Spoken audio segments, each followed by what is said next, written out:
So the purpose of this meeting today is to talk about brand rollout. Connor and I and Joshua and I and everybody else, we've had like a lot of discussions about brand rollout and just like brand and website rollout, how we do it, how like we do it with clients. They don't want to do it, that it's just like then in the end, like it's not being done. So I kind of we wanted to reset, talk about what it actually is, why it's important. So that we can also like talk to our clients about it in a different way. And like, that's going to be the main shift in getting these brand rollouts done for the clients, like, so they can have more momentum. And so we can also bank on that and like share what our clients have posted or like share it ourselves to just create more awareness about the brands and the websites and just the brands like overall that we do. So the small changes just in the beginning are going to be more on mindset shifts for the client and ourselves. So there's going to be little changes within like the discovery slides and for us, the final draft slides, but mostly for Grow, it's like, when do we even start talking about the rollout? Like we're going to shift that way into the beginning. And Connor will do more about that, but today we'll mostly talk about just like what it is. So we can talk to our clients about it better as well. So what we're going to talk about is, so what is a brand rollout? So internal versus external, the strategic value of a brand rollout. So brand rollouts as a narrative and not just like posting like, okay, this is a new logo. Then the 3 phases of the brand rollout, how marketing fits into it. And then we'll just talk about the mindset shift at the end, and then we'll have some more questions that will get answered. So what is even a brand rollout? So what most teams think a brand rollout is like you're just posting the logo and you're just announcing a rebrand.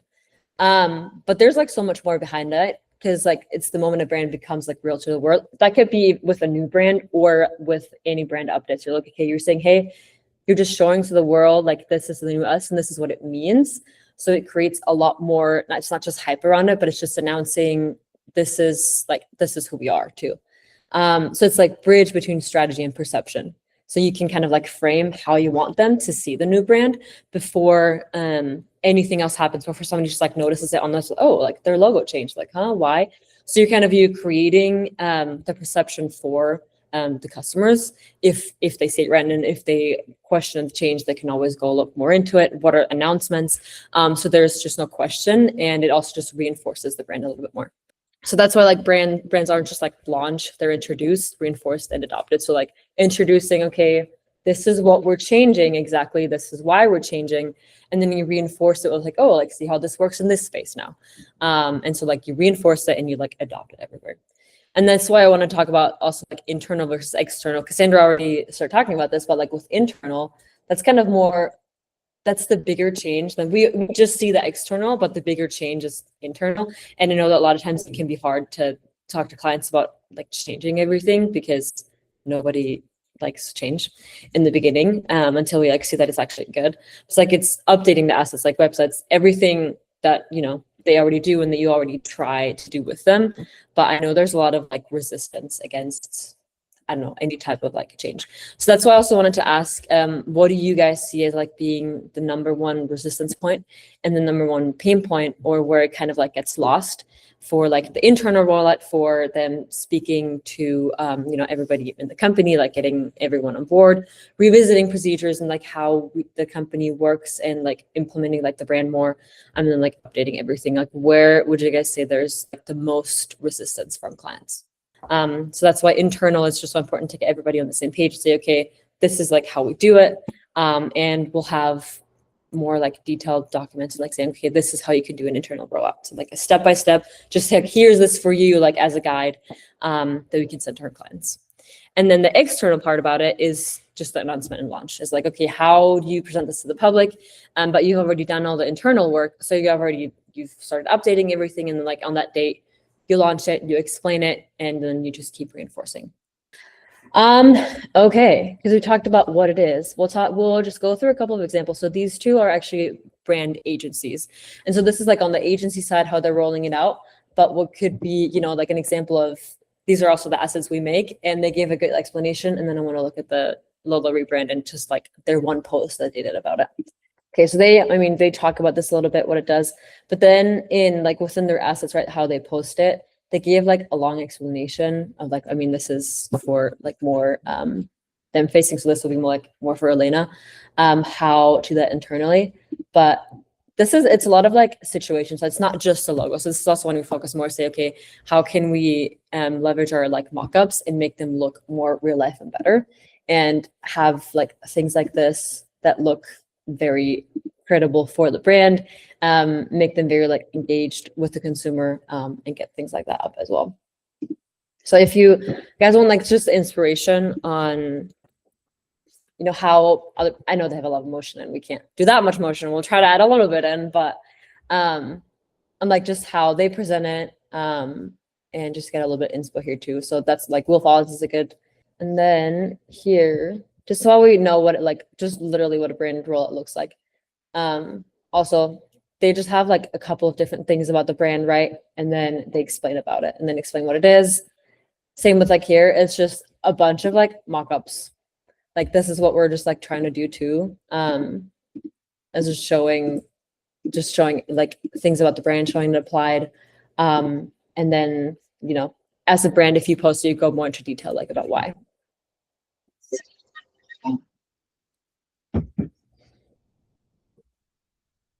That's cute. Yeah, and they, I mean, this is 100% like AI.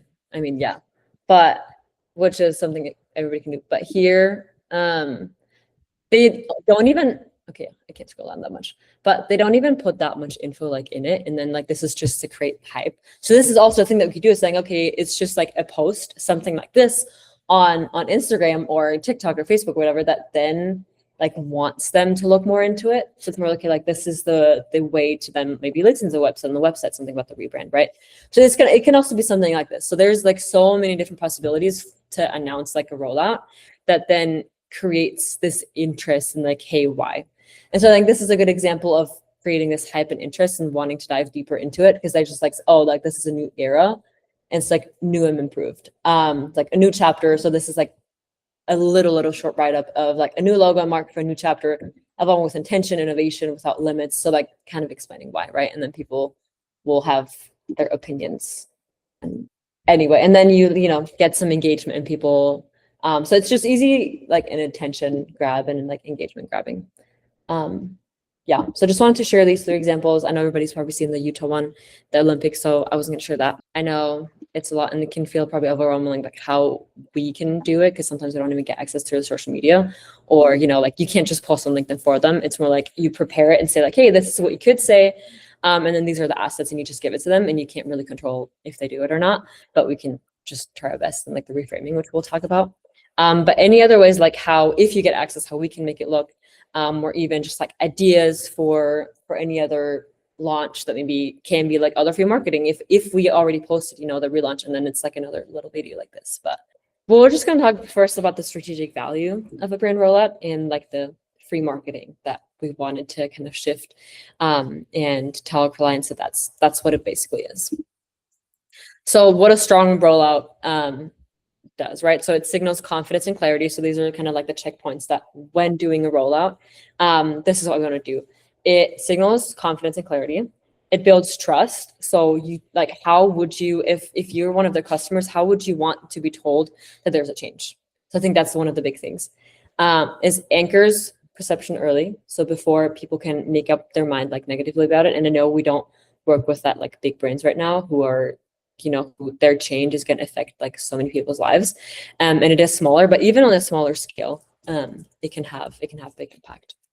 And then creating internal alignment also first. The brand rollout, it's like a perception reset, positioning amplifier, a growth catalyst, and connecting to a long-term brand equity, not short-term engagement. We'll have what we're Thomas and I working on too is for like just growth strategy in general, what they're get if they're not doing grow, what we want them to get if they're signing up for grow. But then also like for our clients that already are going into grow is like, what are we starting with? What kind of like assets, what lists are we giving them? What information are we giving them for what they can use for like a brand rollout? And this is like going to be like one of the main points too, is saying, okay, a strong rollout are these things. And then this is what a brand rollout actually is. It's not just saying, okay, we post a logo. So this is where like the mind shift set is coming in, and what I'm trying to do today too, is saying, okay, like a brand rollout isn't just like the logo, but it's how you frame it too. So just in the write-up. So what every rollout should answer. So why and this brand make the change. So just in the write-up that they get, wherever if it's, I don't know, an email, if it's LinkedIn, if it's like any other post. So why did you make the change? Why do we exist now? Like, has this changed, especially for new brands? And even if this has changed, why should anybody care? This is gonna directly talk to your customers, to your consumers, to your ideal audience, like why they should care. That's gonna make them feel also a little bit more included. And then why was the brand created? Like if it's new. If it's already existing, people know why it's there. So it's more like, why does it exist now? What's changed?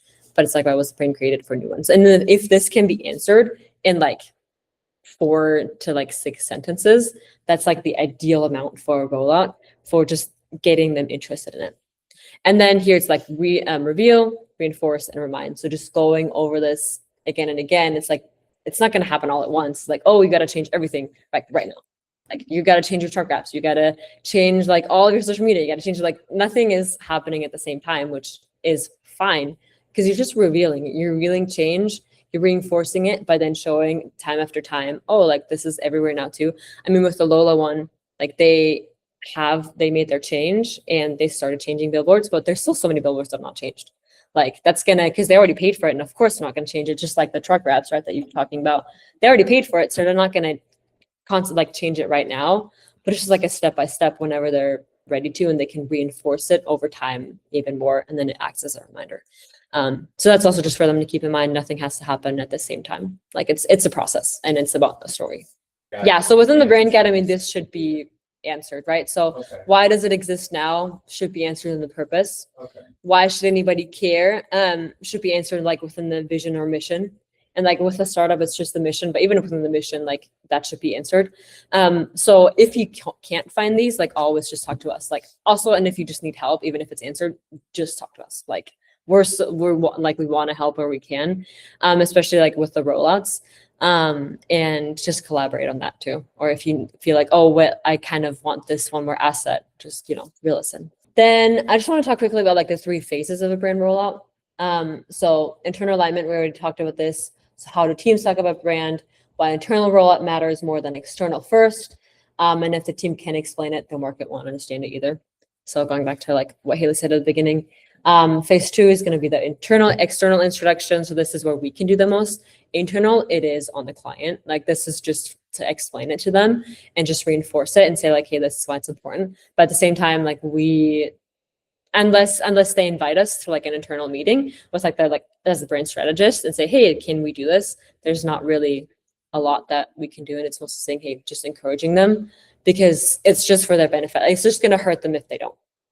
And then phase 2 is that's where we can have a little more influence saying, hey, we can do it for you. Or like if you give us access to your accounts, right? I know a lot of them like they do give you access to the social media if they have it, right? Yeah. So if that's something that you can do for them, go ahead and do it as early as we can. And then phase 3 is going to just be reinforcing. So putting that within any like strategies, just keeping that reinforced. If you're already running any other campaigns that can, like you have those assets in the arsenal, so we can just keep just like pushing it in different ways. And that's why it's like free marketing because it's already there. There's not really any campaign or strategy that you need to think about. It's just reinforcing what the brand stands for. Okay, I'll keep this shorter because we already talked about it. But why a brand role is basically free marketing. People are wired to notice what's new or different. So if they already have like a larger clientele, they're going to notice it.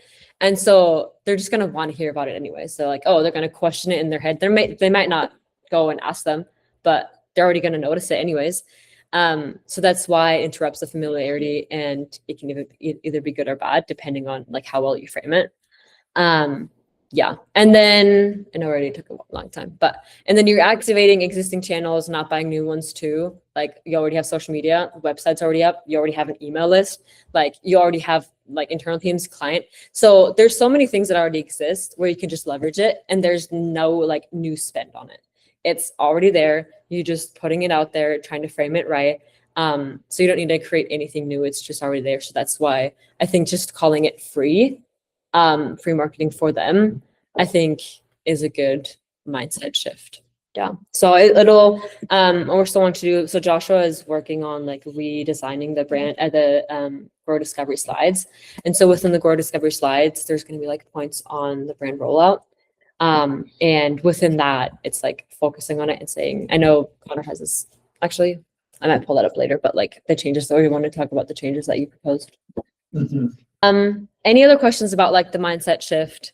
This is like the main goal is changing their perspective on it, because then it gives us the freedom and it like gives us like the leverage to say we can roll this out for you, and this is going to have like the best impact, and just kind of reframing that as like the free marketing, the most like valuable for them. Like that's where the most changes happen, and that's where they've already changed their website. That's where they're changing like internal assets like email signatures. So I think if we can get it, like if an external rollout can be done with like the first 2 weeks in Grow, and then we keep reinforcing it for like the next 2 weeks, and by like the end of month 1, it's kind of like it's solid, it's there, and then just like keeping it in the back of the mind of like putting it in your roadmap, so you already have like free stuff in there, and saying, okay, like this can be one of the things that we do, so there's also one less thing to fill out for you guys as well, saying, okay, well, this is going to be brand rollout focus as well, like reinforcement, one less thing for you to fill out, and just focus on that and reinforcing the brand, which